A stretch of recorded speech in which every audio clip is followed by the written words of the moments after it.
తిరుమల ప్రసాదం అపవిత్రమైందని ఆరోపిస్తూ మాజీ సీఎం జగన్ నివాసాన్ని బీజేపీ యువ మోర్చా కార్యకర్తలు ముట్టడించారు. వైసీపీ హయాంలో లడ్డూను కల్తీ చేశారని నిరసన వ్యక్తం చేశారు. హిందువుల మనోభావాలను దెబ్బతీశారంటూ మాజీ సీఎం క్షమాపణ చెప్పాలని డిమాండ్ చేశారు. వైసీపీ జగన్ కు వ్యతిరేకంగా నినాదాలు చేశారు. ఈ నేపథ్యంలో పోలీసులు అక్కడికి చేరుకొని ఆందోళన అదుపు చేసేందుకు ప్రయత్నిస్తున్నారు. కొంతమంది ఆందోళనకారులను కూడా అదుపులోకి తీసుకున్నారు. దీంతో మాజీ సీఎం జగన్ ఇంటి వద్ద ఉద్రిక్త వాతావరణం నెలకొంది.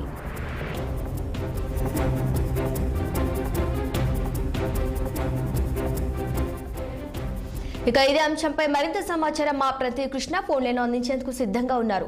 చెప్పండి కృష్ణ, ప్రస్తుతం మాజీ సీఎం జగన్ ఇంటి ముందు పరిస్థితి ఏ విధంగా ఉన్నట్టుగా తెలుస్తుంది?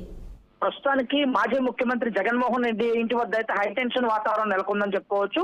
ఏదైతే వైఎస్ఆర్సీపీ అధినేత జగన్మోహన్ రెడ్డి ఏదైతే లడ్డూలు అంటే గత ప్రభుత్వ కాలంలో ఉన్నట్టు తిరుమల అత్యంత పవిత్రంగా హిందువులు భావించేటువంటి ఇక తిరుమల ప్రసాదాన్ని అపవిత్రం చేశారంటూ దీంట్లో జంతు కళాభారాలతో కూడుకున్నటువంటి కలిపి నెయ్యిలో కలిపి ఆ ప్రసాదాన్ని భక్తులకు అందించారని చెప్పి గత 3 రోజులుగా అయితే రాష్ట్ర వ్యాప్తంగా కాదు దేశవ్యాప్తంగా కూడా ఒక పెద్ద దుమారం అయితే నిలుస్తున్నట్టు మనం చూస్తానే ఉన్నాం. ప్రధానంగా ఇదంతా కూడా రాజకీయ పార్టీల యొక్క ఇదే చర్చ కాదు, సామాన్య భక్తులు కూడా మనోభావాలు దెబ్బతిన్నాయి అంటూ కూడా రాజకీయ పార్టీలు ఒకంత అసహనాన్ని వ్యక్తం చేస్తున్నట్టు చూస్తా ఉన్నాం.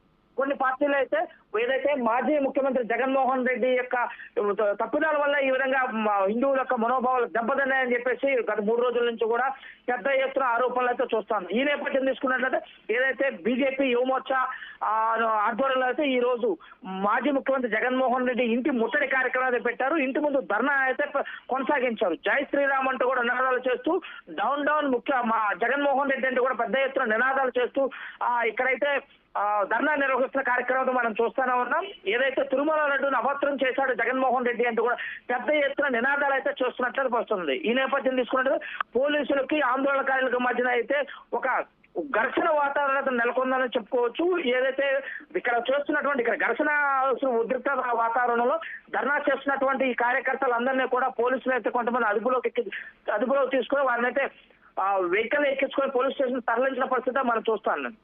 కాసేపు ఏదైతే బీజేపీ యువమోర్చా కార్యకర్తలకు పోలీసులకు మధ్య పెద్ద ఎత్తున వాగ్వివాదం కూడా చేసుకోవాలని బయటకు వచ్చి మాజీ ముఖ్యమంత్రి జగన్మోహన్ రెడ్డి బహిరంగ క్షమాపణ చెప్పాలా, తిరుమల యొక్క పవిత్రతను చెడగొట్టి అపవిత్రం చేశాడని చెప్పేసి కూడా వీరంతా కూడా తీవ్రంగా ఆరోపిస్తున్న పరిస్థితి మనం చూస్తున్నాం. Studio. Okay right Krishna, thank you.